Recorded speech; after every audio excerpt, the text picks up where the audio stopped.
Cantidad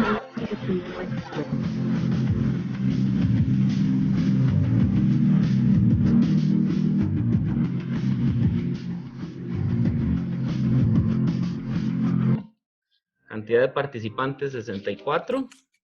Así que quiero darles la bienvenida. Muy buenas tardes. Mi nombre es Alejandro Garita Pereira y de parte del equipo de la Editorial Tecnológica de Costa Rica y del Centro de Transferencia Tecnológica y Educación Continua CETEC en San Carlos, quisiera extender un afectuoso saludo a quienes nos acompañan esta tarde dentro y fuera de Costa Rica.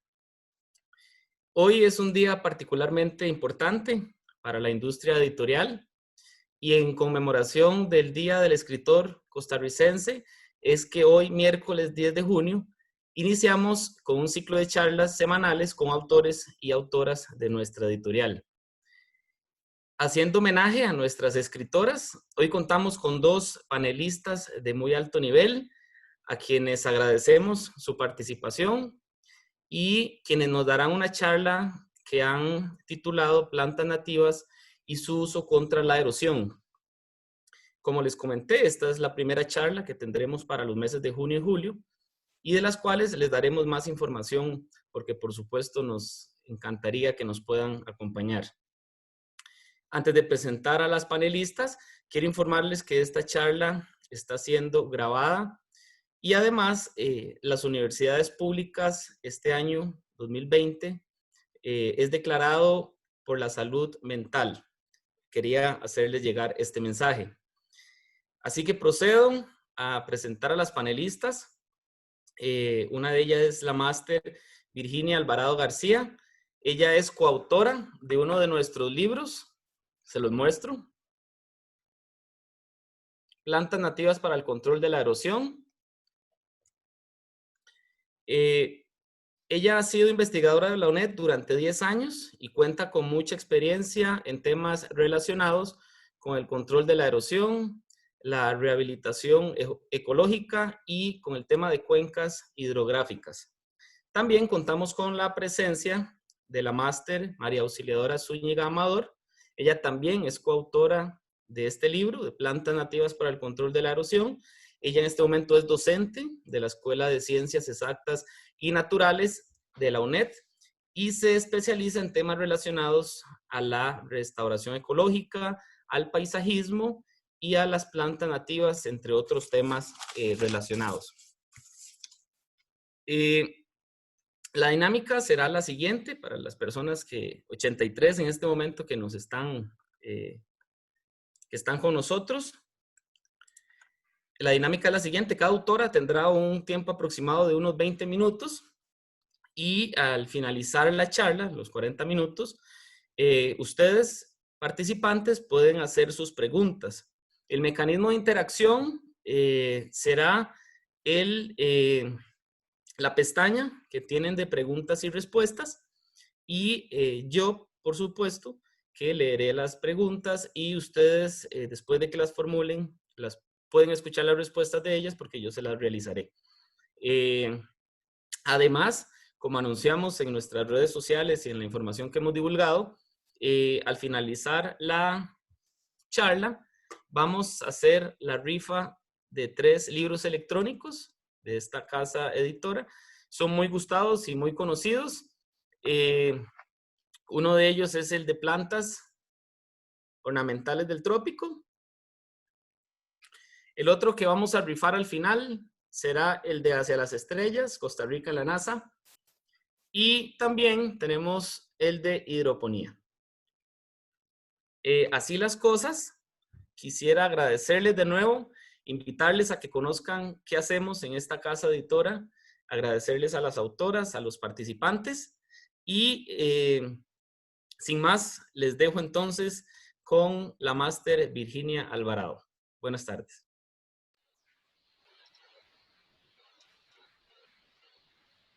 Buenas tardes, Alejandro, muchas gracias.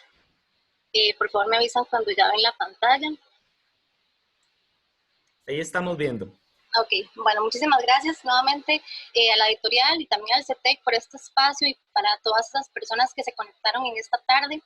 De verdad para AUS y para mí es un gran privilegio contar con su presencia y esperamos que esta tarde pues tengan un poco más de conocimiento de lo que hemos venido haciendo durante estos años. Vamos a ver un poco sobre las plantas nativas y cómo podemos, listo, y cómo podemos ayudar o beneficiar o mitigar la erosión. Y para esto quisiera empezar con esta frase que es bastante retadora y a mí me gusta mucho, y lo que dice es mucho más barato plantar un árbol que combatir la erosión. Y en pocas palabras, eso es lo que pretendemos, ¿verdad? Tratar de mitigar, tratar de prevenir, perdón, antes de mitigar. Para empezar, entonces, es importante hacer alusión al término o al concepto de erosión, que no sé cuántos estén familiarizados con este concepto, pero el término erosión significa un desgaste de una superficie, y cuando entendemos erosión del suelo, estamos haciendo alusión a el desgaste que tienen las partículas del suelo. Tiene 3 etapas, la primera de ellas es la... ¿Me escuchan? Bueno, es que se me va el internet, perdón. La erosión tiene 3 etapas. La primera de ellas es el desprendimiento de las partículas del suelo, seguidamente por su transporte y su final de posición, que conocemos como sedimentación, y esto es por efectos del viento o del agua. La erosión es un proceso natural, es gradual y sumamente necesario para todo lo que es la formación del relieve. Sin embargo, el ser humano ha tenido mucho que ver y esto lo que ocasiona es un incremento en los procesos erosivos. Si ustedes ven estas imágenes, podemos encontrar múltiples escenarios, multiamenaza, y en todos hay un común denominador. Tenemos suelo por un lado y tenemos vegetación por el otro. Sin embargo, no están en el lugar que deberían de estar, ¿verdad? Están removidos de su sitio. Entonces, lo que estamos tratando con esta charla es hacer entender que las plantas o la cobertura viva en realidad es lo que nos viene a dar protección a todos estos terrenos que han sido, que se les ha quitado su vegetación inicial y se han colocado infraestructura o se ha utilizado para otro tipo de uso de suelo. Esto, en realidad, lo que nosotros queremos hacer, pues es una revegetación. La revegetación es, en términos sencillos, volver a vegetar. Y no es solamente sembrar una planta porque me la regalaron, sino que lleva todo un proceso de tener un objetivo claro, de tomar en cuenta diferentes criterios.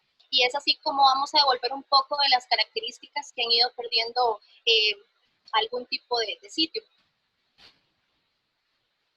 Entonces, bueno, los usos de las plantas en realidad podríamos pasar toda la tarde hablando de esto.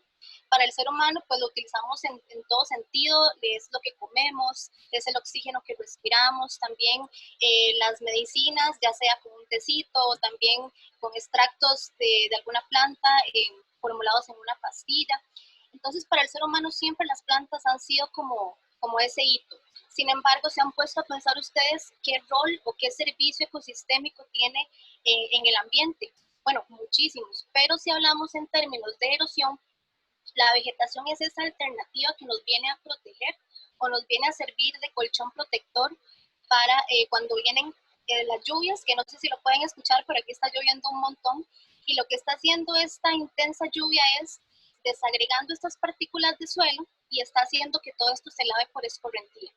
Si nosotros no tenemos una capa protectora, cualquier planta, esto lo que va a ocasionar es que todo el suelo se llegue a perder, que se pierdan esas capas más superficiales del suelo, en donde va concentrado todos los nutrientes y que son las capas más fértiles, y entonces van a tardar miles de años para volver a recuperar este recurso tan valorado.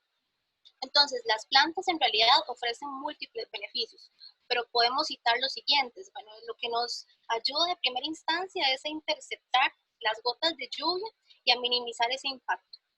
Además, nos va a producir un efecto de infiltración, ¿verdad? Por medio de su sistema radicular, en donde poco a poco las raíces van a ir abriendo más poros y van a ir ayudando a que todo el agua que va cayendo a un terreno pueda ser infiltrada y menos agua sea lavada por escorrentía superficial. Además, nos va a mejorar la estabilidad de los agregados en el suelo. Recordemos que el suelo se compone de 3 partículas importantes. Las más pequeñas son las arcillas, le sigue el limo y las más grandes son las arenas. Y la forma en la que están ellas compuestas se llama estructura. Si yo tengo mucho más cantidad de arcilla, voy a tener suelos mucho más compactados y van a tener van a soltar mucho menos el agua que si yo tuviera suelos un poco más arenosos en donde el agua se lava mucho más fácil. Entonces, teniendo suelos más compactados, sobre todo en fincas, en donde el pisoteo del ganado es evidente, podemos incluir especies que tengan una raíz bastante fibrosa y que esto nos ayude a mejorar la porosidad del suelo y con esto ayudar en la estabilidad a nivel subterráneo. También va a retener mucho mayor cantidad de sedimentos, que esto es lo que en realidad queremos evitar, ¿verdad? Menos sedimentos hacia los ríos o hacia las calles. Y también nos puede proteger contra el viento. También se utilizan plantas en las costas para poder evitar que el viento pueda incidir en esta erosión costera. Y en general, la vegetación va a representar la mejor protección contra la erosión desde cualquier punto de vista. Y en esto sí quiero ser muy enfática porque las especies, en general, las plantas son multifuncionales, son económicamente más viables y visualmente más atractivas. Ahora bien, muchos dicen que es lo mismo utilizar plantas exóticas o nativas, que no hay ninguna diferencia, pero sí la hay. Y tratándose de Costa Rica, un país bastante pequeño, pero muy diverso, ¿por qué no entonces utilizar más de 10.000 especies que podríamos utilizar para esto? Bueno, no todas las especies van a tener las características que necesitamos para poder controlar estos procesos, pero mucho más de 1.000 especies sí las hay. Entonces, si pueden ver las imágenes, es mucho mejor tener plantas nativas porque aparte de que son visualmente más atractivos, nos van a ofrecer mucho más garantía en el funcionamiento de un ecosistema. Aparte están adaptadas a todas las condiciones, ya sea de depredadores, de clima, de suelo, y es una alternativa bastante viable desde cualquier punto de vista, tanto práctico, estético, ético y ecológico. Entonces, cuando se preguntarán cómo vamos a hacer para elegir estas especies, bueno, es un proceso bastante complejo y sencillo a la vez. Como les decía, de las más de 10.000 especies de plantas que tenemos en el país, entre lianas, trepadoras, bejucos, se pueden escoger muchísimas cantidades de especies. Sin embargo, primero lo que hay que hacer es enfocarse en qué es lo que queremos hacer nosotros, en el objetivo principal. No es lo mismo trabajar en un talud de carretera que trabajar en un talud de un cultivo o en una ribera de un cauce, ¿verdad? Todo esto nos va a ir diciendo más o menos en qué línea dirigirnos.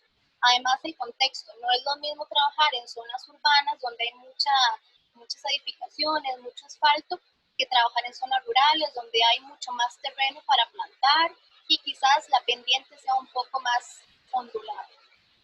Y además, los recursos que tenemos. No es tampoco lo mismo contar con 3 personas para dar el mantenimiento de estas plantas o las especies que vayamos a utilizar, a tener, no sé, que cubrir toda la ruta 27 y tener maquinaria, contar con personas que vayan a darle el mantenimiento post siembra y demás. Entonces, algo muy importante es fijar estos 3 conceptos o estos 3 aspectos antes de poder tomar decisiones.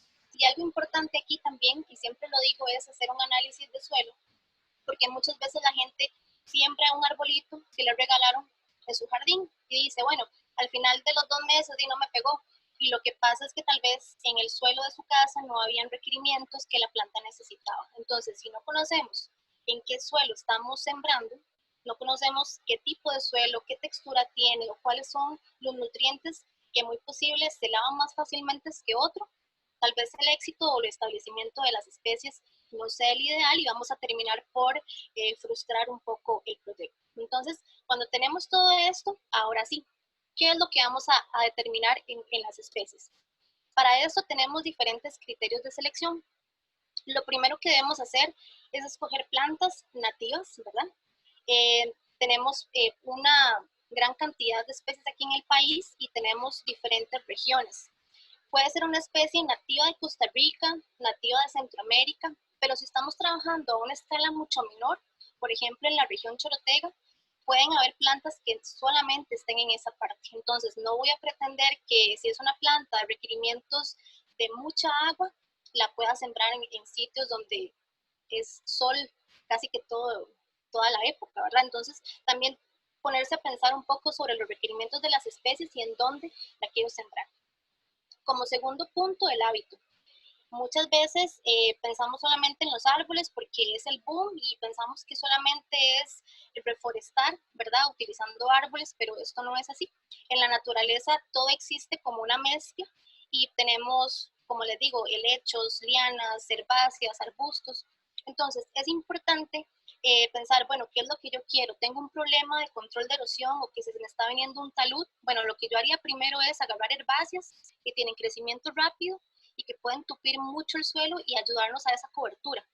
Y si tal vez mi problema no es tan importante o puede esperar un poco más, sembraría arbustos que tienen un crecimiento un poco más lento, pero que igualmente me pueden estar ayudando con el follaje.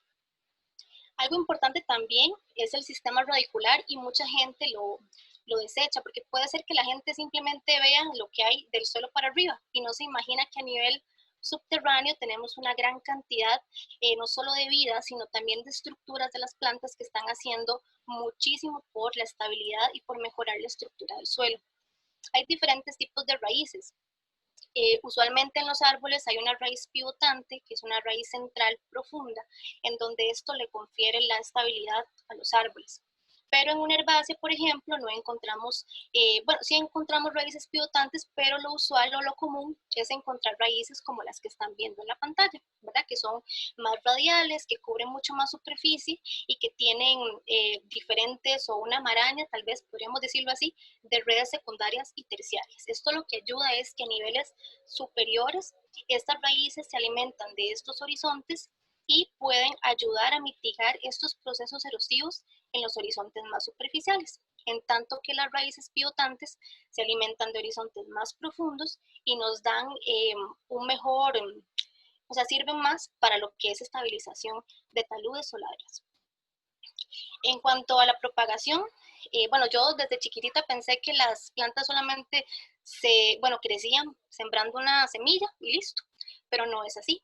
Hay muchas especies que pueden reproducirse de forma asexual, es decir, por medio de alguna otra estructura de la planta, como un rizoma, una estaca, un esqueje, un estolón, y esto nos puede acelerar mucho el proceso de crecimiento. Entonces, si tenemos un problema que nos está ocurriendo ya y tenemos que mitigar ya, yo recurriría a utilizar, por ejemplo, una heliconia y que entonces agarremos un pedacito, una estaca y la sembremos. Esto nos va a permitir que en un mes ya tengamos una plántula bastante alta y que esté echando un follaje para que pueda impedir o pueda mitigar estos procesos erosivos. Bueno, como les decía, el follaje también es importante y no todas las plantas tienen un follaje bastante frondoso. Las llamadas malezas, ¿verdad? Que siempre con Auxil lo comentamos, la gente les dice malezas y en realidad son muy buenas para este tipo de problemáticas. Entonces, poder utilizar especies que tengan hojas largas, hojas que tengan una formación en verticilios, es decir, que crezcan de forma circular, puede evitar que las gotas de lluvia estén cayendo, bueno, obviamente de arriba para abajo, pero que vayan disminuyendo su velocidad y que se vayan encontrando una hoja, después otra hoja y después otra hoja. Entonces esto ayuda a que cuando llegue al suelo no encuentre cómo salpicar y no pueda erosionar ese terreno. Y finalmente, la tolerancia de las especies. Hay algunas que tienen tolerancia al pisoteo, a la compactación, también a características, o bueno, sí, a propiedades muy pobres en el suelo, en donde uno dice, bueno, ¿cómo es posible que haya alguna especie que crezca en ese terreno? Bueno, las especies tienen esas características, las plantas. Entonces, ubicar esas especies que quizás en la zona urbana no peguen, pero que en otros sitios donde hay suelos con más hierro o con más nitrato o más bien pobres en fósforo puedan ser las más exitosas. Ya teniendo todo este compendio de criterios, ya es un poco más fácil de poder decir, bueno, al final de todo esto, y según el objetivo que yo quiero mitigar o la carretera que yo quiero tupir, voy a elegir, no sé, una asterácea, una heliconia y un árbol, un setacaballo, por ejemplo. Entonces ya usted se va dando cuenta de hacer una mezcla de especies, como está en la naturaleza, y cómo esto le puede ir sirviendo. Nosotros no es que inventamos el agua tibia, ¿verdad? Esto pues también tiene un proceso de unos estudios que hemos realizado en dos ríos aquí de la GAM. Uno fue en el río Pirro en Heredia, en donde se corroboró la eficiencia de dos plantas nativas en contraparte a una exótica. Lo que se quiso ver acá era si las especies exóticas, o bueno, en este caso el vetiver, y las especies nativas tenían igual, mayor o menor eficiencia. Y para esto se pusieron diferentes tratamientos en un talud del río y todos los meses se iba a cuantificar la cantidad de sedimentos. Entonces, al final del estudio, se evidenció que las especies nativas eran mucho más efectivas en cuanto a retención de sedimentos, es decir, a mitigar la erosión. En tanto que la exótica sí funcionó, pero no como uno esperaría. Entonces, no es que uno esté en contra de las especies exóticas, no es así. Y muchas veces es la única alternativa. Pero si ustedes se dan cuenta en la imagen, hay mucho suelo. Y cuando una gota impacta ese terreno, lo que va a hacer es lavarlo. Entonces, si nosotros podríamos tener, está bien, el vetiver, pero otra planta más rastrera, les aseguro que llueve y eso no se va.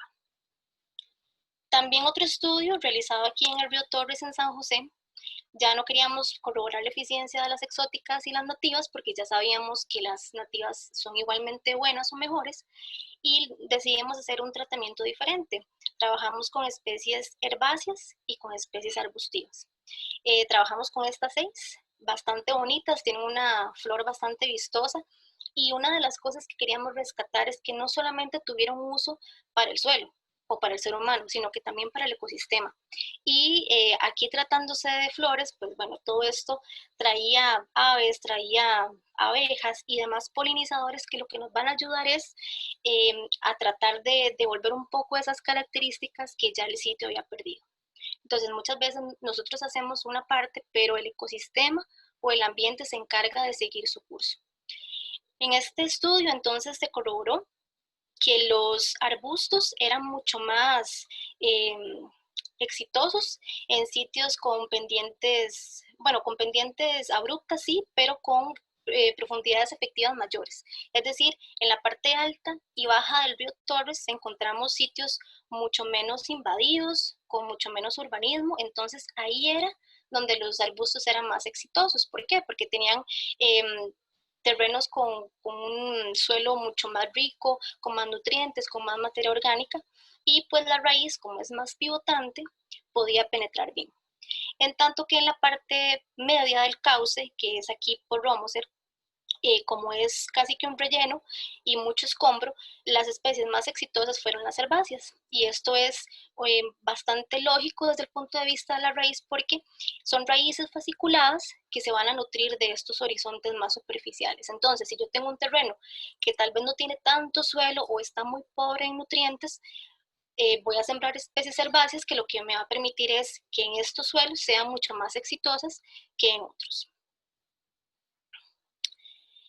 Finalmente, nos dio mucho gusto porque en este estudio corroboramos la eficiencia de 2 especies.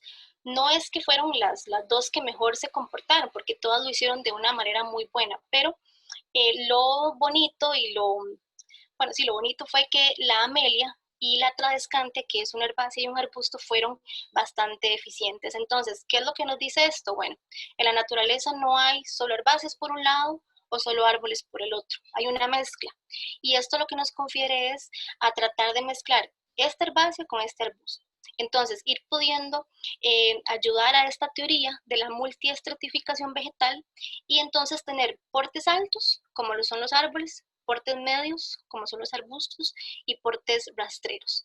Cuando yo tengo esto y lo consigo, les aseguro que una gota va a llegar y va a encontrar muy poco suelo, el cual va a poder erosionar. Entonces, si nosotros ubicamos todo esto y tenemos estos criterios, en realidad vamos a poder mitigar muchos procesos erosivos, tomando en cuenta también que hay especies que no crecen en pendientes, ¿verdad? Que solamente en sitios planos. Entonces, pensar que si tengo un cultivo, ¿cómo está? ¿En terrenos con pendiente o en planos? Y a raíz de todo esto, surge la idea del libro, ¿verdad? Que es para potenciar todas estas especies y nosotros en realidad escogimos 60, hay muchísimas más. Y es aquí donde mi compañera José les va a seguir comentando.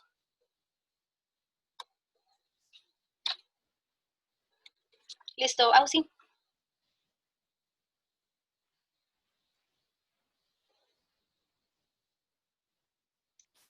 ¿Comparto yo o comparte usted? Yo sigo, tranquila. Ok. Bueno, buenas tardes. Un agradecimiento enorme de parte mía y de Virginia, nuevamente a la editorial del TEC, por todo el trato que nos han dado desde el inicio, cuando empezamos con esta idea, que empezó como una investigación muy pequeña para una tesis de licenciatura, y bueno, ha crecido tanto que ahorita estamos haciendo esta presentación para ustedes, tratando de hacerlo lo más simple posible, porque esto ha sido varios años de esfuerzo. Entonces, nuevamente, muchas gracias a los presentes y a la editorial por el espacio. Y bueno, dando continuidad a lo que decía Vicky, pues la degradación de suelos es algo a nivel mundial, no solamente en Costa Rica, y pues esto hace un gran llamado a buscar alternativas o estrategias de cómo revertir ese daño que se ha causado. Y bueno, nuestras investigaciones nos han mostrado que esta información se encuentra dispersa o que en algunos casos ni tan siquiera se encuentra. Entonces, bueno, con el pasar de los años, pues nos surgió la idea de poder unificar esta información en un solo compendio, en un solo formato, libro o guía, como queramos decir. Y bueno, surge ante esta necesidad, como dice aquí en la diapositiva, abordar este tema de la erosión desde un punto de vista integral, multidisciplinario, y utilizar, por supuesto, especies nativas con todo un criterio como los que mencionó Vicky. Por supuesto, esto también no solamente se necesita la parte biológica y la parte de manejo de recursos naturales, sino también toda la parte de ingeniería, ¿verdad? Porque si hablamos de erosión, pues lo que se tiene que ir, se tiene que ir. Simplemente las plantas son un complemento bastante funcional, un elemento de ingeniería que complementa las obras, pero a veces hay que hacer inversiones de ingeniería y hay que hacerlas. Entonces, bueno, parte de esto es la parte que me corresponde es explicar básicamente cómo es la estructura del libro. Entonces, Vicky, si gusta, pasa. Entonces, bueno, aquí como ven en esta diapositiva es exactamente la estructura del libro. Tratamos de hacerlo con un lenguaje simple, que no sea ni de taxonomía ni de botánica, sino más bien un enfoque de información ciudadana, donde tanto un viverista, un ingeniero forestal, un funcionario municipal, un estudiante, hasta un niño pueda, por medio de las ilustraciones, interpretar qué es lo que nosotros queremos decir. Por supuesto, siempre tenemos que tener una base científica, y ante esto tenemos que revisar bases de datos serias, con cierto criterio técnico y científico, como por ejemplo el Manual de Plantas de Costa Rica, la base de datos del Botanical Garden, también la de la OET, entre otras, que nos dicen exactamente dónde está la definición o descripción de esa especie que nosotros vamos a utilizar. Por supuesto, la fenología, esta parte es fundamental para saber exactamente en qué parte nosotros tenemos que estar pendientes de su fructificación o de su floración, para saber más o menos cuándo hacer las colectas de semillas. Y también la parte de propagación, porque en temas de control de erosión tenemos el tiempo contado y bueno, todo esfuerzo cuenta, y en la mayoría de los casos la propagación asexual es muy asertiva y siempre da muy buenos resultados, y lo decimos con criterio porque ya hemos hecho varios experimentos en sitios urbanos donde las condiciones a veces no son las indicadas. Siempre tenemos rellenos, escombros, sitios de mucho uso público, entonces que no están así como que vamos a poner una parcela, vamos a poner una cerca ya, sino que en cualquier momento puede entrar una persona, y pues la propagación asexual acelera este proceso. Por supuesto, la distribución, siempre hemos apostado por la parte de las especies nativas, entonces la parte de distribución es fundamental, y siempre hemos también impulsado que sea de largo espectro, que sea de amplia distribución, que podamos encontrarla tanto en Guanacaste como también en la zona sur, o que su distribución sea lo más amplia posible. Por supuesto, su hábitat, tratando siempre que sean especies de que estén de fácil acceso, que crezcan a las orillas de los ríos, bordes de camino, y que muchas de estas puedan ser reubicadas. A veces cuando hay un desbroce o una limpieza, o que se va a hacer un caño o una ampliación de una carretera, pues siempre están estas especies. Entonces eso también nos aceleraría un poco la parte de vivero, que a veces no es tan exitoso con algunas especies nativas porque no se tienen protocolos. Por lo general se tienen protocolos para especies exóticas o forestales, nunca se tiene para herbáceas o arbustivas, o por lo menos pocos viveros lo manejan. Entonces también conocer el hábitat es importante porque también nos permite ir a saber dónde están y poder hacer reubicación y usarla en nuestros proyectos de restauración o de control de erosión. Los usos, como decía Virginia, es importante, ¿no? El libro se centra en control de erosión, pero el control de erosión también es una técnica de restauración y así por el estilo. Entonces también la parte ornamental es fundamental, todo entra por la vista. Entonces si tenemos una especie con una flor muy llamativa, roja, y que lleguen polinizadores y demás, pues esto también nos va a servir para controlar la erosión en un talud, en una carretera. Entonces aquí también esa es la idea, que sean multipropósito. Entonces, que sirvan también para alimento para aves, para mariposas, entre otros usos. Y por supuesto, nuestro enfoque es el control de erosión. Entonces, cada especie tiene un apartado de control de erosión donde dice exactamente cuáles son los requerimientos o exactamente dónde se adapta bien, cuál es la profundidad de la raíz, porque esto también, como decía Virginia, nos ayuda a saber cuáles son de retención y cuáles son de control de sedimentos y así por el estilo. Porque como sabemos, ningún ecosistema es igual, todos los ecosistemas tienen características diferentes y esto no es una receta. Por eso se llaman estudios de caso y estamos exponiendo de lugares urbanos. Esto no quiere decir que va a suceder lo mismo en el río Cañas en Guanacaste o que va a servir en el río Zixaola. También es importante hacer un diagnóstico y siempre ver las condiciones que tiene el sitio y también hacer un inventario de cuáles especies están en ese sitio. Esto también nos ayuda para saber hacer como una matriz con los criterios que Virginia mencionaba y esa matriz también nos va a ayudar a hacer como una puntuación y así también saber cuáles especies son las más prioritarias o las que tienen mayor puntaje para nuestro proyecto. Y también el libro tiene una parte de glosario de estructuras vegetales, porque como les decía, aquí la idea no es que sea un libro de botánica, porque para eso tenemos el manual de plantas y otra literatura, sino aquí más bien es eso, que por medio de ilustraciones y algún texto ahí, algunas definiciones un poco más simple del vocabulario, poder aplicarlo. Entonces, Virginia dice que estamos aportando 60 especies nativas, de las cuales ya hemos puesto a pruebas unas y otras en otros sitios que estamos en este momento poniendo a prueba en sitios con pendientes para también pues dar con criterio la recomendación respectiva. La siguiente. Entonces aquí vamos a mencionar algunos de los ejemplos de las plantas que están incluidas dentro del libro. En este caso vamos a hablar de la caña brava, que muchas veces ni tan siquiera la determinamos, pero cuando vamos por el Braulio Carrillo y por lugares así un poco cerca de las riberas, es lo que se ve, es la vegetación dominante. Y bueno, aparte de mostrarles cómo se ve la explicación en el libro, pues aquí hicimos como un tipo resumen de las principales características de cada especie y por qué las escogimos. Entonces, bueno, principalmente porque rompe vientos y la erosión no solamente es por agua, también puede ser por viento. Entonces,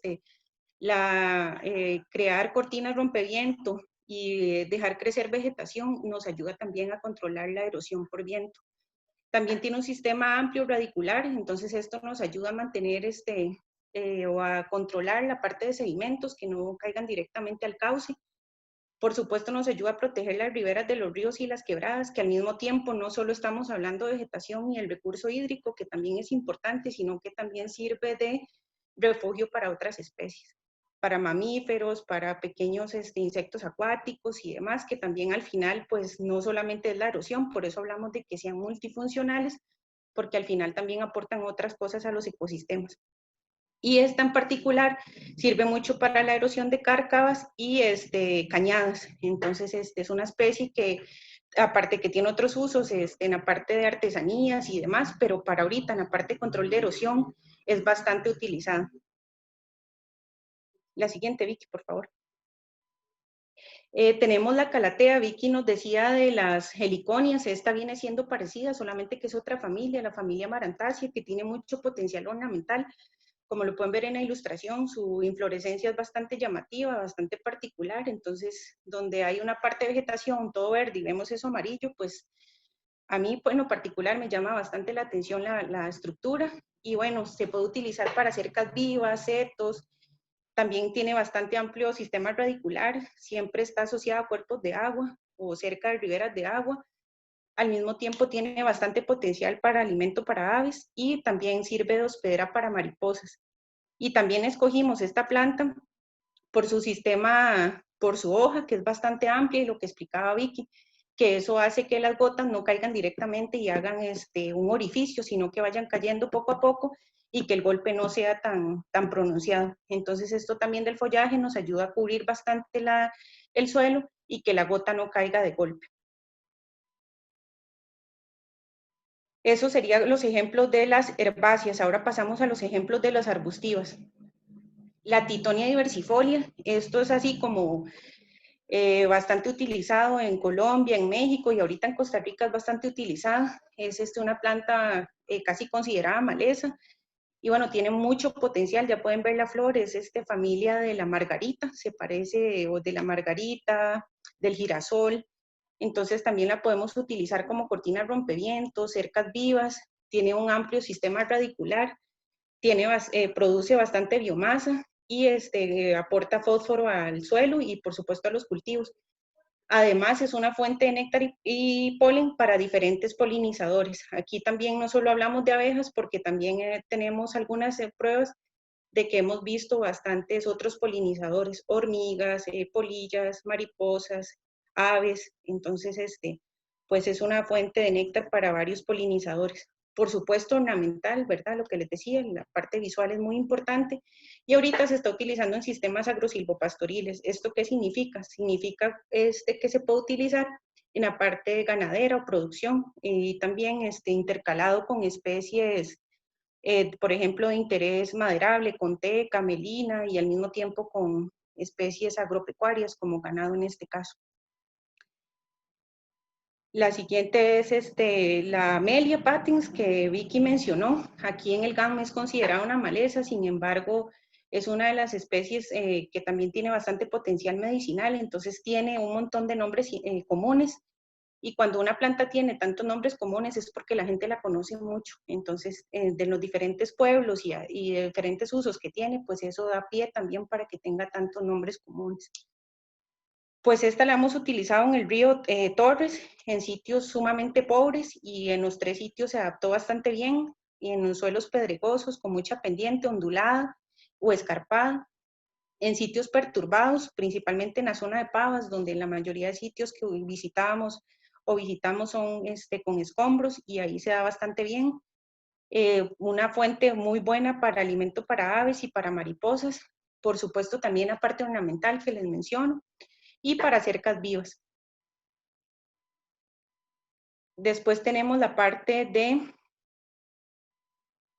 de los árboles, que siempre hemos hablado con Vicky que la gente confunde hacer control de erosión o iniciativas de cualquier tipo con sembrar árboles y no es tan, sí es cierto, pero no es tan cierto porque también es necesario hacer los multiestratos que Virginia ha mencionado, pero sin embargo nosotros quisimos mencionar algunos árboles porque también los árboles son importantes y muchos de ellos presentan varias características que son especies heliófitas que crecen en el sol directo, en suelos pobres, que tienen dispersión por viento, entonces esto facilita que colonicen lugares muy pobres o con lugares con mucha pendiente. Entonces, en el caso del indio de Nú, lo hemos encontrado ahí en el talud del río Torres, cerca del Pedregal, donde hay casi que no hay vida y él está ahí. Entonces es muy común en sitios perturbados, sirve como para alimento para aves y mariposas, también tiene mucho potencial ornamental por su llamativo desfoliación de la corteza, entonces eso hace que sea un potencial ornamental, se utiliza mucho para cercas vivas y por supuesto tiene una capacidad de rebrote. En el bosque tropical seco en Guanacaste, cuando pasa la temporada de incendios, tiene la capacidad de rebrote. Entonces, cuando también hacemos la selección de especies para control de erosión, pues no solo tenemos que pensar como una foto instantánea en el momento, sino pensar a largo plazo. ¿Qué especies me resisten a mí que digamos, el provocar un incendio? O también que sean resistentes o que tengan capacidad de rebrote cuando son alteradas por herbívoros o también por ganado. Entonces, esta especie, el indio desnudo, tiene esa capacidad. Entonces, también ese tipo de cosas son criterios para poder darle prioridad y poderlo incluir dentro de un proyecto de control de erosión. Y por supuesto el targuá. Esta es una especie bastante importante del Valle Central y de muchas zonas del país y tiene este potencial que les mencionaba anteriormente. Es una especie heliófita, crece en claros de bosque y crece bastante rápido, y esto también, pues el crecer rápido es una característica que debemos darle prioridad o que sea de las primeras, porque esto nos hace que tengamos vegetación y lo que interceptar las gotas de lluvia y por lo menos también ser especies nodrizas. ¿Qué significa esto? Ser una especie que permita el desarrollo de otros en la parte de abajo. Entonces, el croton o el targuán atrae muchas aves y muchos insectos, entonces estos sirven para que permita la dispersión de semillas. Entonces sirven como árboles dispersos que al mismo tiempo tienen bastante producción de semillas y que permiten esa conectividad, ser parte de un corredor para ampliar la dispersión de semillas. Y entonces cuando nosotros queremos hacer la conectividad también para ampliar más la parte de erosión, estas especies son bastante importantes. También tiene la parte medicinal, es bastante utilizado por varias partes del árbol, la corteza, la savia, entre otros. Tiene muchos usos medicinales. Por supuesto, la parte ornamental, porque sus hojas van cayendo gradualmente y son en forma corazonada y van cambiando a tonos amarillos. Entonces eso también es muy llamativo y puede ser utilizado con potencial ornamental y por supuesto cercas vivas. Bueno, eso es la parte que les queríamos presentar del libro. Virginia y yo estamos trabajando en una segunda edición donde también queremos incluir un apartado sobre restauración ecológica, que también va muy de la mano. La restauración ecológica y el control de erosión son muy de la mano. Queremos incluir especies nuevas, las cuales también, como les digo, esto no es porque, como decía Vicky, no inventamos el agua tibia, sino porque detrás de todo esto hay investigación, hay revisión bibliográfica, también hacemos puesto a prueba, están a prueba aquí en Coronado, cerca de mi casa, en un lugar con pendiente.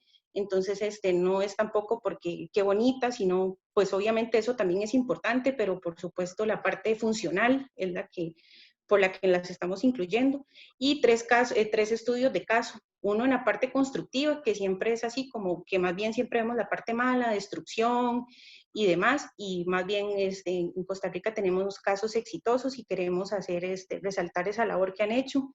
El sector agrícola, que también siempre hemos hablado monocultivos, de destrucción, entonces siempre buscamos que sea suelos compactados, entonces también hay casos exitosos en la parte agrícola y queremos hacer, rescatar esas acciones buenas, y por supuesto en la parte urbana, que ahora hay muchas iniciativas en el sector urbano, entonces también queremos compartir la experiencia de ellos y por supuesto también ligado siempre a las especies que nosotros hemos puesto a prueba o que también en su momento hemos compartido también para que ellos las puedan utilizar. Entonces, eso sería todo, muchas gracias. Ahí están los contactos míos y el de Virginia. Pues el tiempo no da como para dar tantos detalles, entonces hay cualquier cosa, si tienen dudas puntuales, con mucho gusto. Y en este momento Alejandro da inicio a las preguntas, con mucho gusto, y más bien muchas gracias por la atención. Pues sí, muchas gracias por las intervenciones, por la participación. Tenemos muchas reacciones en nuestra sección de preguntas y respuestas, también en el chat. En primer lugar, los agradecimientos, que al igual que la editorial, el CETEC, estamos muy agradecidos de la participación. Ustedes son de esas autoras que hacen honor al día de hoy y que nosotros realmente nos sentimos muy acompañados con ustedes. Así que bueno, yo procedo a hacer algunas de las preguntas que están acá. Alina Camacho, para ir en el orden de prioridad, Alina Camacho nos pregunta, ¿la heliconia tortuosa es la única que funciona o todas las heliconias podrían considerarse? La heliconia tortuosa está dentro de nuestra guía y en realidad hay muchas. De hecho, hay un libro exclusivo de heliconias creo que es de Mesoamérica, si no me equivoco, pero Costa Rica tiene bastantes heliconias y una de las heliconias nativas para el GAM o que se utiliza en el GAM es la heliconia tortuosa. También está la latiespata. En la presentación pusimos algunas imágenes de otras y la mayoría o todas tienen un sistema radical bastante que colabora mucho con la retención de sedimentos y también tiene mucho potencial con la parte de su inflorescencia, que muchas son bien llamativas. Entonces, no solamente esas, y la invito a que consulte la guía también y que también si quiere nos inscriba, nosotros le podemos decir cuáles especies también le podrían funcionar. Muchas gracias. Un aviso importante. Varias gente nos ha preguntado sobre esta publicación, la primera edición, que por cierto está a punto de agotarse, quedan pocos ejemplares. Yo les he compartido a el chat un link donde los refiero a la librería virtual, a una librería virtual, la librería virtual de la UCR, donde por la situación en la que estamos es como la manera más efectiva de adquirirlo. Se los puse en el chat. Otra cuestión, si no podemos dar respuesta por un tema de tiempo a todas las preguntas, vamos a estar enviando un correo electrónico, que es otra consulta que nos hace, con toda esta información que hoy hemos compartido con ustedes. Entonces, para que tengan claro que la presentación y alguna otra consulta se las vamos a estar respondiendo por medio de correo electrónico. Así que vamos a seguir con las preguntas y acá dice Jerry González. Entiendo que el primer estudio mencionado que realizaron para evaluar el potencial de retención de sedimentos entre especies nativas y exóticas, utilizaron 2 especies nativas y una exótica. ¿Han escuchado o leído otros estudios que evalúen esa dicotomía entre nativas y exóticas? Porque podría ser que el Believer, no sé qué será, fuese un caso extraño con poca habilidad de retención. ¿Qué tanto se puede asegurar que toda planta nativa tiene mayor potencial de retención de sedimentos que cualquier planta exótica? Bueno, creo que estaba diciendo el vetiver. El vetiver, si entras a buscarlo, es como la planta mejor utilizada para control de erosión. Tiene una raíz larga, o sea, 9 metros y contando. Entonces, funciona muy bien. Además de tener una semilla inviable. Entonces, para efectos ecosistémicos es muy buena. Sí se ha hecho en otras partes, sobre todo México, Colombia, España, y se trató de replicar por efectos de que era una tesis de licenciatura, no se pudo hacer con más especies, pero el vetiver es muy bueno. Aquí lo que estamos diciendo no es que lo exótico es malo y que no hay que usarlo, no, más bien es poder potenciar el uso de plantas nativas y el vetiver también tuvo resultados muy buenos, pero las que prevalecieron fueron las nativas. Entonces, igual, si usted está interesado, eso fue parte de mi tesis, yo le puedo mandar el documento y también toda la bibliografía que viene ahí. Muy bien, muchas gracias, Virginia. Ricardo Salazar nos pregunta que si hay viveros, ¿conocen ustedes viveros locales certificados de especies nativas? Bueno, con el tema de viveros nativos, yo creo que contando con la mano y me sobran dedos. Conozco así del vivero de Fundazón, que es uno de los viveros que vende especies nativas, y tal vez uno que se llama El Guardián del Bosque, en la parte de, si no me equivoco, queda por Guapiles, Guásimo, o tal vez allá en Rincón de Osa, que tienen un proyecto ahí de especies nativas, pero así como viveros que yo le dé una lista de especies nativas, bueno, otro en Nosara de plantas nativas que lo tienen hay como unos 6 ahí dispersos, pero eso también es lo que nos ha llamado mucho la atención y por eso es que hemos investigado tanto en este tema, porque no hay como un listado que usted diga, bueno, voy a llamar a tal vivero porque tienen tales especies, y si tienen especies nativas son pocas. Entonces, así como que yo le dé un número de teléfono, una página o algo así, le puedo mencionar de esos porque es con los que hemos trabajado y con los que yo sé que trabajan con plantas nativas, pero en su mayoría eso también es otra problemática, que uno va a un vivero y lo primero que le venden o que le ofrecen son especies exóticas. Entonces, sí, como decía Virginia, si aquí tenemos más de 10,000 especies, ¿por qué no utilizar lo nuestro y por qué más bien potenciar lo exótico? Muy bien, muchas gracias. Don Ricardo Salazar, esa pregunta era para don Ricardo Salazar, ahí tiene su respuesta. Don José Gómez pregunta, ¿qué planta recomendaría para una zona con pendiente y plantaciones de café en la región de Cartago?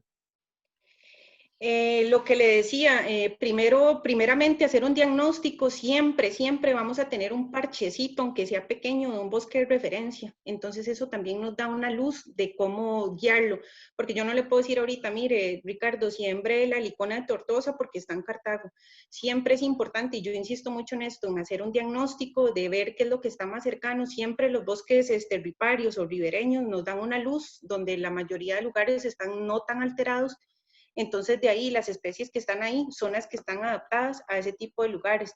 Sin embargo, en zonas con pendiente también tenemos que ver lo del tema de raíz, ¿verdad? Porque hay algunas que, por supuesto, las que están en el libro, si están aquí es por obvias razones, ¿verdad? Que controlan erosión.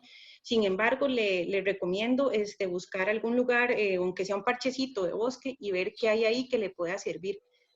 Y ahorita, digamos, si me dice ya, que necesita la respuesta, yo le diría que una titonia, que una amelia, por decirle algunos ejemplos para que le quede claro, pero sí le insisto en que busque un bosque de referencia y también puede hacer reubicación, como les mencionaba. Entonces, algunas que están ahí cerca del borde de camino, que él sabe que las van a destruir en cualquier momento, pues aquí también hay un tema de permisos, ¿verdad? Que se necesita un permiso de colecta y demás, pero es mejor que uno la reubique a que la maten del todo. Entonces, por ahí También que iría la pueda línea. ofrecer, perdón, que también pueda ofrecer otro uso. Digamos, mucha gente lo que busca en cultivos es fijación de nitrógeno. Entonces, especies leguminosas lo que ofrecen es eso, no tiene uno que ir a comprar agroquímicos, sino que le está dando doble uso. Y si tras de todo tiene una finca ganadera, entonces para forraje. Lo que tiene que ver es que la especie que está sembrando no compita con el cultivo, ¿verdad? Muy bien. Don Jorge Camacho nos pregunta si el libro se divide en especies a utilizar en diferentes zonas del país. No, de hecho, bueno, voy a aprovechar que aquí tengo el libro. Intentamos que casi que todas estuvieran en todo el territorio nacional, pero por ejemplo, usted va a ir encontrando diferentes especies que va a tener un mapita como este. Los campos que están en blanco quiere decir que ahí no se encuentra o que no ha sido reportado. Entonces, esto es abrirla y disfrutar del libro. En realidad no viene por las que están en la zona Chortega o la zona Huetar Norte, sino que casi que todas están en todo el territorio, pero tratamos de que hubiera también algunas que solo estén específicamente en alguna zona. Sin embargo, en la parte de atrás, porque yo también tengo el libro, en la parte de atrás viene la especificación por región. Entonces, si vamos a hablar de la región central, vamos a incluir todo San José, porque aquí también no vamos a ser como tan detallistas y decir, está en el Parque de Tibás o está en el bosque que está atrás del estadio de Ricardo Saprissa, ¿no? Sino entonces vamos a decir San José, y San José pues es San José, Escazú, Desamparados, Puriscal, Mora, Guadalupe. Estamos tratando de hacerlo amplio porque eso también no quiere decir que si yo puse aquí San José y la encuentran en Coronado, no significa que está mal, sino que por eso tratamos de hacerlo bien general junto con el mapa. Aquí viene cuáles son las regiones que quisimos ejemplificar para que también, si la encuentran en otro lugar, no sea que de pronto crean que estamos bateando, ¿verdad? O por el contrario, que no está reportada, sino más bien, esa es la idea, de hacerlo bien amplio para que también la gente tenga esa opción de que si la ve, la pueda utilizar. Ok, don Dagoberto Aguilar nos hace una consulta.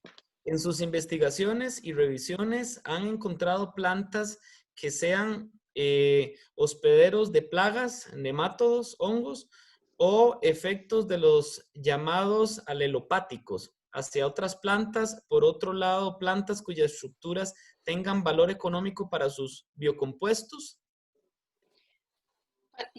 Bueno, junto con el TEC estuvimos hablando también de ese componente, de la parte de ver la parte de control de plagas, porque también, pues por supuesto, ¿verdad? Aquí nosotros la importancia es control de erosión, sin embargo también, pues si lo hacemos en el caso de la pregunta anterior con cultivos, tenemos que también ver si no atrae plagas para el cultivo, ¿verdad? Lo que decía Vicky.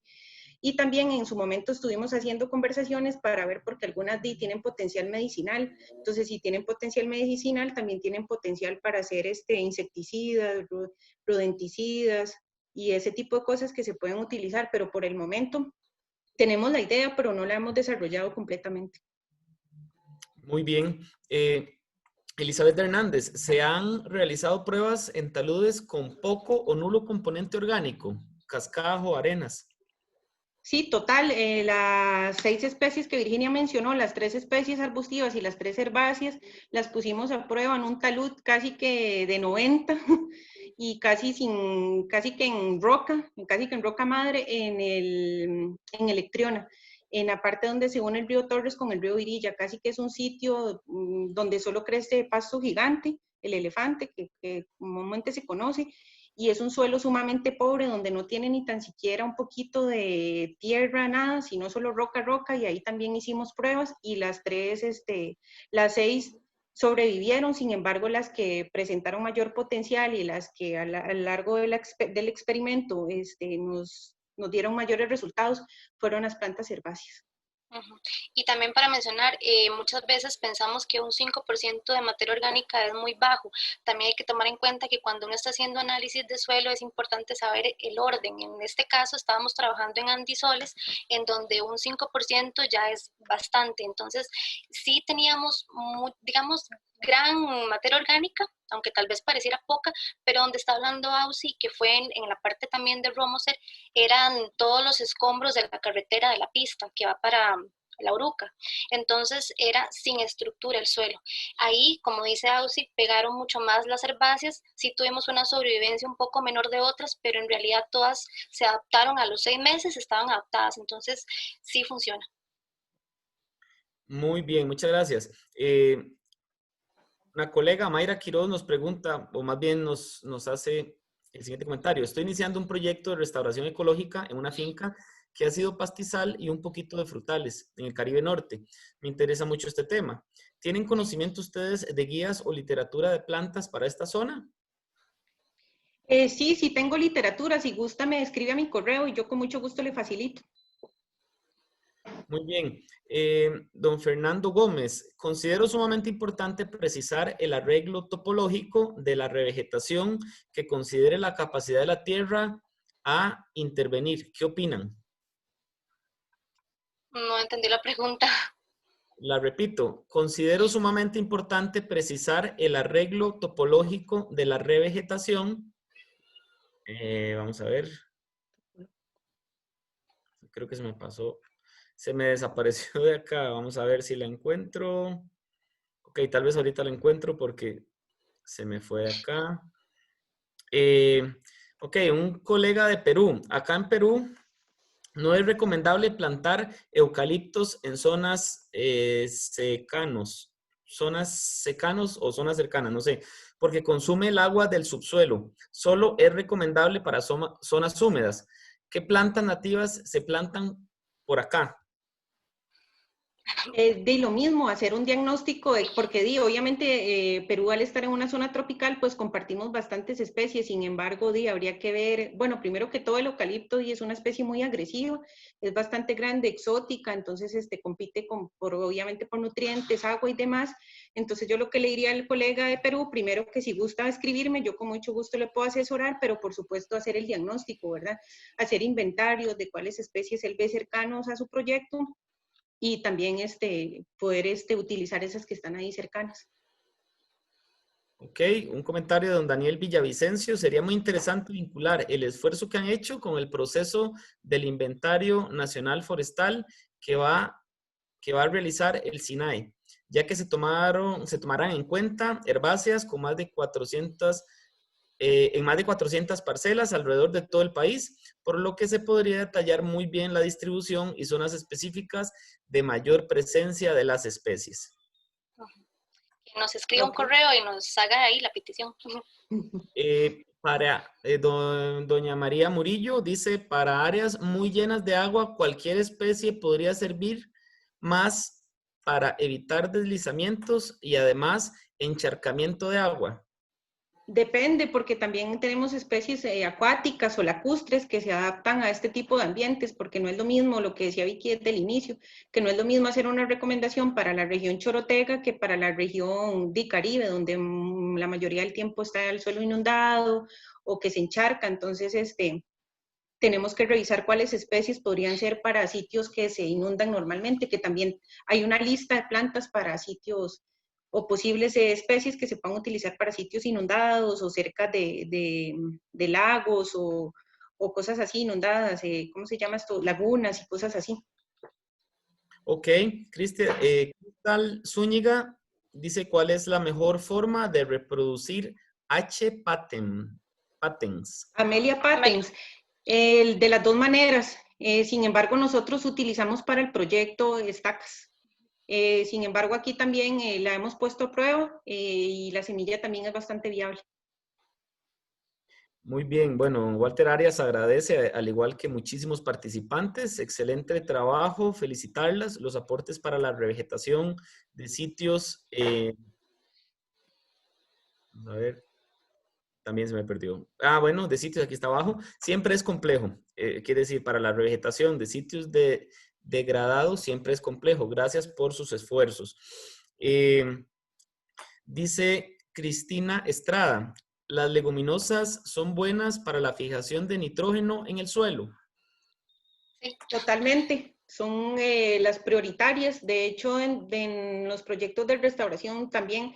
De hecho, nosotros en la introducción incluimos como las especies o las familias más representativas y también mencionamos por qué escogimos la familia Fabaceae. Primero porque es una de las más, que tiene más especies, es la tercera más diversa y porque muchas tienen potencial económico, ¿verdad? O comestible y porque por su valor de fijar nitrógeno tienen una relación con un hongo y aumenta la fertilidad del suelo. Entonces, las leguminosas sí o sí tienen que estar en un proyecto de restauración de cualquier tipo, porque ya saben, como les dije, es una de las 3 familias más diversas de Costa Rica.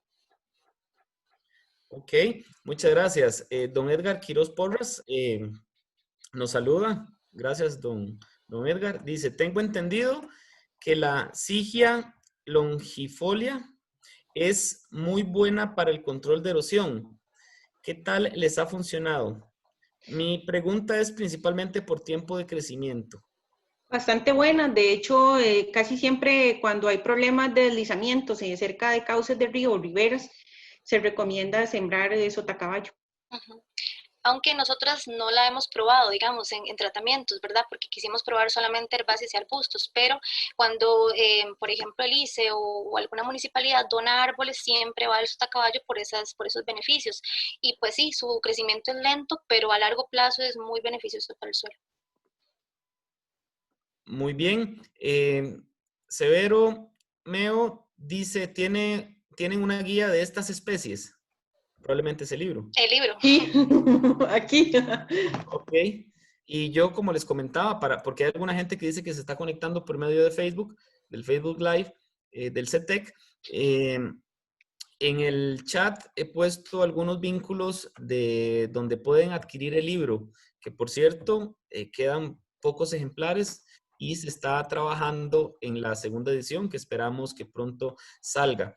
¿Hay algún lugar, don Ramsés Chen? Buenas, ¿hay algún lugar en Costa Rica donde se pueda conseguir esas plantas recomendadas? Creo que habló Auxiliador al principio, ¿verdad? Sí, les repito, no hay un vivero así como, de hecho son los primeros esfuerzos, como también dada la necesidad y dada la importancia de la biodiversidad que tiene Costa Rica, pues muchos viveros están haciendo esfuerzos, sin embargo se conoce muy poco de procesos pregerminativos, entonces esto también ha limitado. Y bueno, por supuesto también aparte de interés, porque si uno tiene interés hay literaturas, experimentos y demás para poder dar las recomendaciones como en el caso de nosotros. Pero así como que los viveros tengan una amplia gama de plantas nativas es complicado, entonces también eso es un reto para nosotros y para la demás gente. Por eso también la idea de la guía es eso que les decía al inicio, que sea un vocabulario sencillo y aplicable para que entonces los viveristas vean la necesidad de que el público, que sus clientes están, o nosotros todos estamos necesitados de ese material. Don Pedro Salguero, colegas, nos dice el vivero Pronativas de Lina. También, sí es cierto, el vivero Pronativa de la Chinchilla, en Oriamuno, cerca de Oriamuno de Cartago, también tiene bastantes plantas nativas. Ok, y ya saben que pueden venir a Cartago. Excelente, muy productivo. Dicen, ¿cómo vinculan la diversidad del ecosistema original, referencia, con respecto a la selección de especies para el sitio donde realizarán la intervención para el control de la erosión? Don Fernando Bueno, Gómez. Ok, siempre es importante, como decía Ausi, tener un ecosistema de referencia y sobre todo por los análisis de suelo y también para ver el comportamiento de la composición del bosque. Entonces, si yo tengo un bosque y voy a sacar análisis de suelo, ver qué tipo de suelo es, la cantidad de arcillas, de arenas que tiene, y todo eso me va a permitir poder entender de qué se están nutriendo las plantas y cómo es el mecanismo de interacción con nutrientes y demás. Si es una zona donde se lava muchísimo, y cerca hay un cultivo, entonces entender que también los plaguicidas van a pasar por ahí y todos estos criterios ya que mencionamos nos pueden dar una idea de lo que podemos sembrar, además de tener como referencia a las plantas y bueno, si es un bosque muy grande, pues qué dicha, ahora tenemos árboles, arbustos, pero si es apenas una sucesión en donde nada más tenemos unos arbustos y ciertos árboles pioneros, entonces también hacer la relación de lo que tenemos para no dificultar o para no eh, tener otras especies que tal vez no se van a poder establecer con éxito. Ok. Eh, Dice Christopher Mora, sería muy importante tener una lista. Creo que el libro y ya el contacto establecido con las dos autoras, pues va a ser muy importante. Don Jorge Rodríguez, buenas tardes. ¿Cuáles son las plantas nativas que consideran más recomendables para la protección de nacientes en zonas erosionadas del Valle Central? Justamente las que le presentamos, esas 6, que fue porque las estuvimos manteniendo a prueba por unos 6 a 8 meses, quizás hay muchas, y no solamente, bueno, aquí tenemos por ejemplo la Amelia, la Heliconia tortuosa, pero en la guía vienen otras 3 más, entonces de fijo esas ayudan también. El asunto es aquí probar la eficiencia, pero estoy casi segura que sería igualmente eficientes. De árboles no probamos, pero ya con que estén en riberas y que ayuden un poco a la mitigación de la erosión es porque de verdad sirve. Muy bien. Doña Fabiola Barrantes nos pregunta qué especie recomiendan para cubrir un talud en una finca agrícola. Ya se estaba pensando en Comelina difusa, pero me indican que podría llegar a competir con los cultivos de la finca. Bueno, la comelina difusa es una planta herbácea demasiado pequeña como para que compita así con los cultivos. De hecho, nosotros la tenemos en la guía y tenemos algunas otras que son de cobertura, lo que decía Vicky, que sirven como colchón y esas son, digamos, como las más recomendables en este caso. Y dígale que si gusta me escriba para explicar más sobre la comelina difusa. Gracias. Christopher Mora dice que hay también un vivero tecnoverde. ¿Lo han escuchado? Deja un número de teléfono, se los voy a pasar en el chat cuando le mandemos toda la información. Don Jorge Rodríguez, el huitite lo he visto sembrado como protector de zonas de nacientes de agua y su efecto de regeneración de suelo. ¿Han hecho estudios sobre ella? ¿Han visto algo al respecto? La estamos aplicando ahorita en el Cerro Espíritu Santo, en Naranjo, un proceso de restauración con técnicas Anderson y otras técnicas de restauración ecológica, porque sí es una especie bastante importante, y no solo para el agua, sino que también es una especie del Valle Central que a veces se considera en peligro de extinción porque se utilizaba como sustrato para orquídeas, y también porque tiene mucho potencial para aves y para abejas en general y otro tipo de animales. Entonces ahorita hay un estudiante haciendo una tesis ahí en el Cerro Espíritu Santo y también viendo a ver su potencial con erosión porque es, obviamente por el cerro, por ser cerro, tiene bastante pendiente y tiene problemas de incendios y también tiene problemas de invasión del helecho macho. Entonces sí estamos poniendo a prueba también el huitite. Ok, don Adrián González, excelente, felicitarlas, buenísima charla. Me gustaría saber si de especies herbáceas puede funcionar cualquier tipo de tradescantia, como cebrina, por ejemplo, o solamente sanoí, para que sea combinado con Amelia patens en un pendiente que se está lavando por la lluvia. Sí, de las transdescandias hay bastantes que principalmente volvemos al mismo punto, las nativas, porque la cebrina, tengo mis dudas, creo que es exótica o por lo menos naturalizada, tendría que revisar, pero siempre la idea de Virginia y mía siempre ha sido pues recomendar lo nativo y sí, hay varias transdescandias que tienen ese potencial y por supuesto su flor es muy llamativa, casi siempre en tonos morados, rosados y por ahí, entonces también esa parte es bien bonita. Ok, lo hemos mencionado, pero si la gente que viene llegando por Facebook, el libro Al exterior ahorita no se puede enviar por la situación que estamos, pasando. El costo es considerable y cuando creo que esto se normalice un poco, por medio de buscándonos en Facebook, buscándonos en editorial.tec.ac.cr, podríamos darle respuesta, porque en este momento al exterior es un poco complicado y costoso. Encontré una pregunta que hace un rato se me ha desaparecido, estaba abajo, es que son bastantes, y de hecho ustedes consideran el tiempo porque de 130 participantes estamos en 106, así que aquí hay por lo menos 10 preguntas más, así que yo por mí no tengo ningún problema con seguir, ustedes me dicen. No, no, está bien. Ok, gracias al CETEC también porque tenemos la disponibilidad de tiempo y hasta 500 participantes, así que contáctenos y les vamos a ayudar a todas las personas que nos están viendo. Hicimos en la editorial. Ok. Don Fernando hace un rato preguntaba, más bien hace un comentario. Considero sumamente importante precisar el arreglo topológico de la revegetación que considere la capacidad de la tierra a intervenir. ¿Qué opinan? Bueno, no sé si se refiere más bien a lo de la bioingeniería. La revegetación viene a ser parte de esta rama de la ingeniería utilizando partes ya sea inertes o vivas de las plantas. Entonces, sí hay todo una razón de ser de la revegetación y sí tiene mucho que ver la parte de la tierra. No sé si le contesto, si no me puede escribir, porque creo que de entender, pero bueno, si le respondí, genial. Tiene la base conceptual la revegetación, no es simplemente un concepto que se nos ocurrió, ¿verdad? No es solo nada más llegar y revegetar un terreno, sino que tiene objetivos y criterios a tomar en cuenta. Pero sí, detrás de esto hay toda una referencia bibliográfica.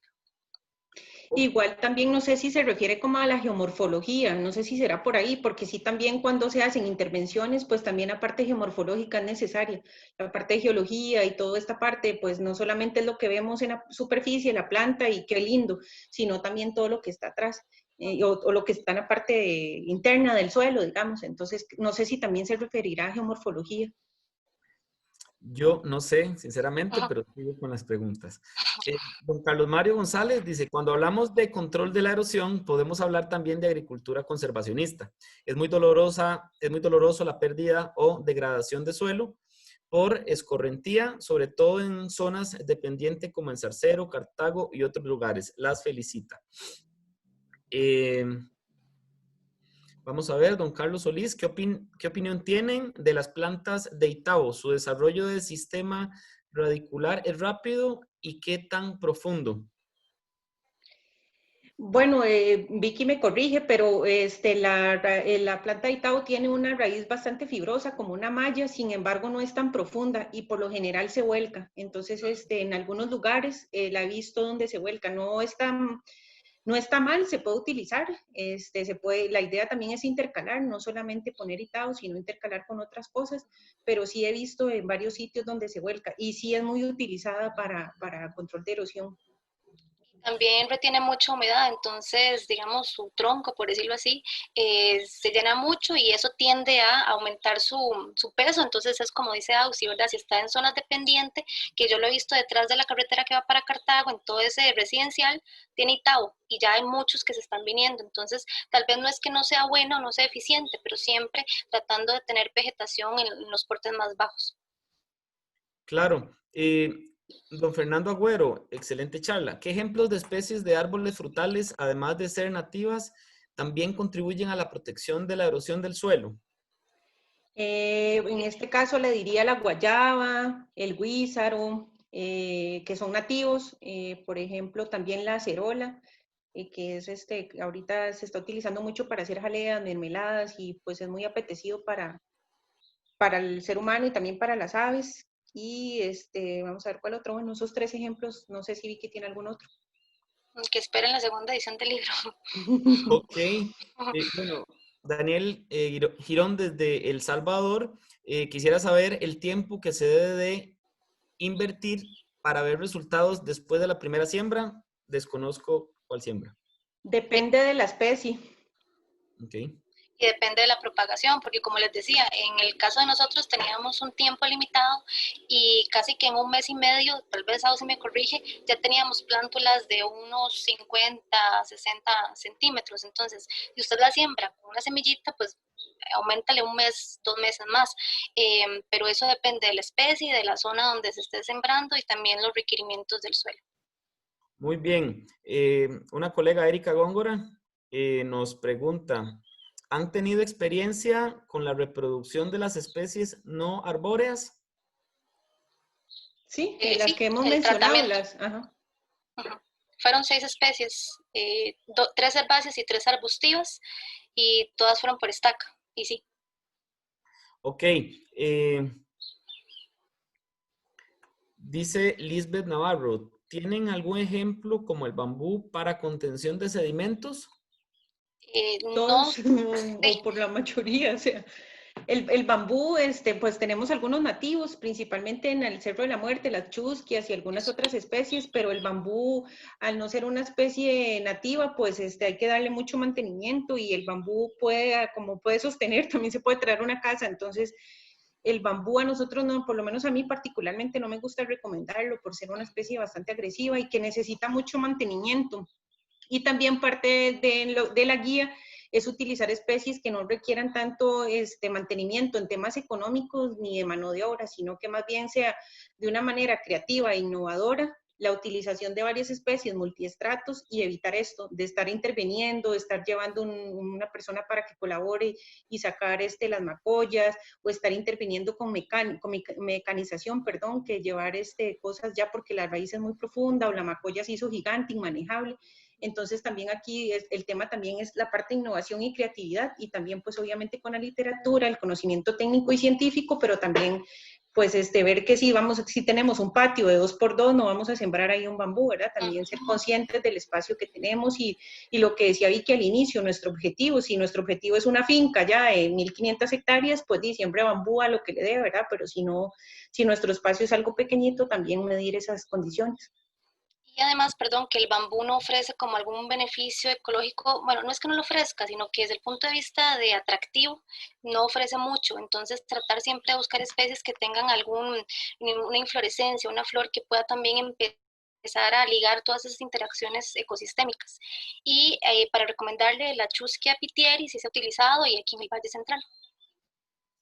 Ok. ¿Qué planta recomendaría para la zona de Los Santos? Es un terreno con mucha pendiente, 1800 metros de altura. Igual habría que ir a la zona, hacer análisis, ver qué hay en el lugar, pero en el libro también hay bueno, se va a encontrar un montón de especies que le pueden servir, ¿verdad? Pero habría que hacer esos criterios mucho antes para poder elegir las especies que mejor se vayan a adaptar. También en el libro incluimos en la parte de hábitat la parte de bosque con las zonas de vida, porque también la vegetación está muy relacionada con la zona de vida. Entonces, al compañero que pregunta, pues entonces que nos escriba o que revise y entonces que busque más o menos la altitud y que nos ubiquemos en si es un bosque húmedo, premontano y así por el estilo. Y también eso le ayudaría a dilucidar cuál especie puede utilizar. Ok, un colega que está acá, yo soy arquitecto paisajista y tenemos muchas especies en peligro de extinción. Edgar Quiroz, y por ahí les voy a dejar el teléfono también en el chat, dice que, bueno, es en Cartago, 2551-5333, por aquello que a la gente le interese acá en la zona. Edgar Quiroz, dice que Pedro Salguero, muy importante este tema, la agroecología para la asociación de cultivos. Vamos a ver, dice Tatiana Arce, casos de estudio en la zona de Guanacaste o Jancha, en suelos deteriorados por la siembra de teca, Melina. Ahí es, Nosotros, de nosotros no, pero sé de la parte de la Reserva El Toledo. Ellos tienen bastante experiencia con forestería análoga y tienen interacción ahí de cultivos diversos, con vainilla, laurel y tipos aplicando forestería análoga, entonces puede referirse con ellos ahí cerca de la reserva que se llama Monte Alto. Ok. Bueno, Francisco Jiménez, felicidades, auxiliadora Virginia, ustedes son increíbles en su trabajo. Espero con ansia la segunda edición y dice que cuáles especies consideran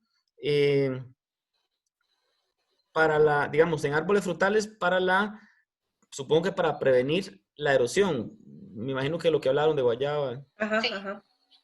Ok, saludos a don Francisco. ¿Cuáles especies se podrían recomendar para estabilizar pendientes de zonas de protección en cauces de ríos con pendientes muy abruptas? Lisbeth Navarro.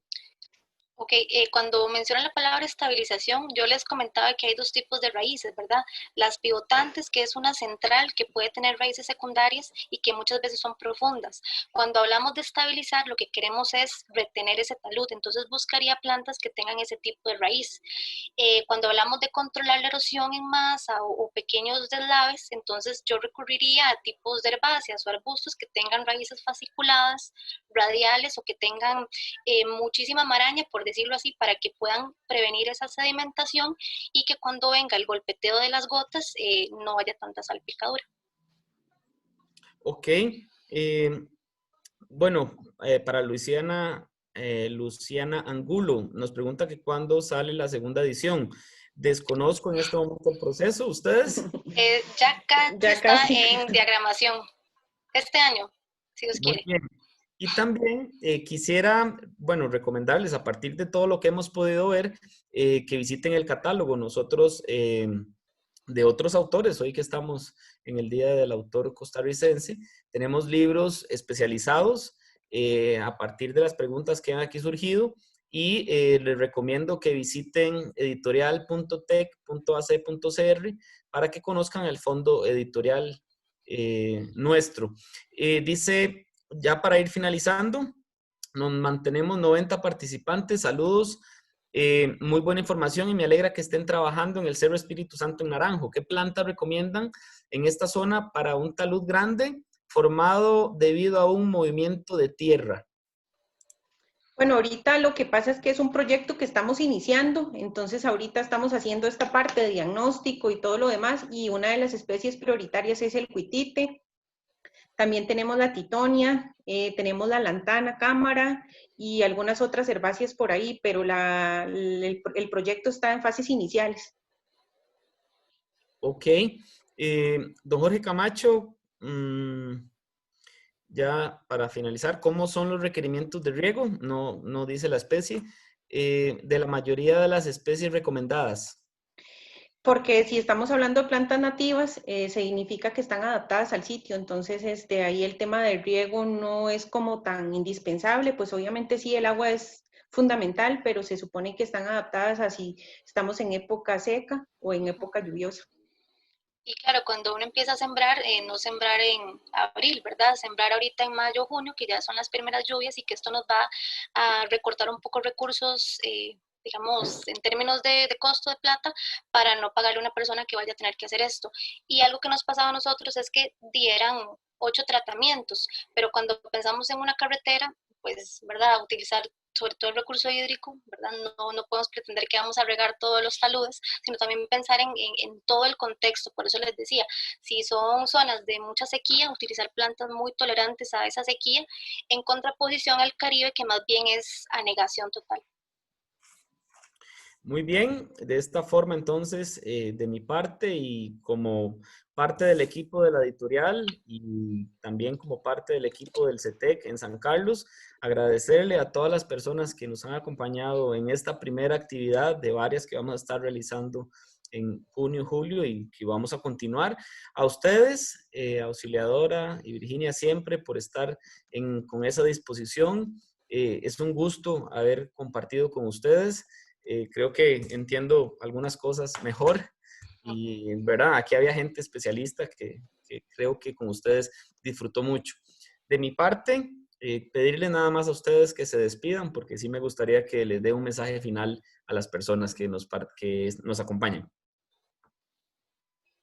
Oh, sí, si quiere. Bueno, de parte mía, muchas gracias porque esto es apenas el comienzo. En realidad el tema de erosión es sin final y si necesitan muchas manos, mucha ayuda. Son muchas zonas de vida de Costa Rica, entonces ustedes también que están en esta charla, son agentes multiplicadores de este conocimiento y el conocimiento si no se comparte es como si no existiera. Entonces de mi parte estoy para servirles, ahí está mi correo y con mucho gusto y más bien muchas gracias por su tiempo. Igualmente, como decía José, ¿verdad? Cuando uno empezó con esta idea, tal vez era como nadie le va a hacer caso, y vemos ahora cómo hay mucha gente hablando del tema y para nosotros es verdadero, es un gusto que la gente lo pueda decir y con esa propiedad. Entonces, muchísimas gracias por hacer parte, también un sueño de nosotras dos, que nos sigan, si necesitan alguna información, compartir los documentos que hemos generado con mucho gusto, y si necesitan también que vayamos de gira con ustedes, tal vez ahorita no se puede, pero una foto o algo así, no duden. Y muchas gracias otra vez a la editorial que siempre nos apoya, al CETEC y de verdad a todas las ciento y algo de personas que se conectó. Muchísimas gracias. A ustedes más y a todas las personas participantes, muchas gracias y buenas tardes. Buenas tardes. Chao, gracias.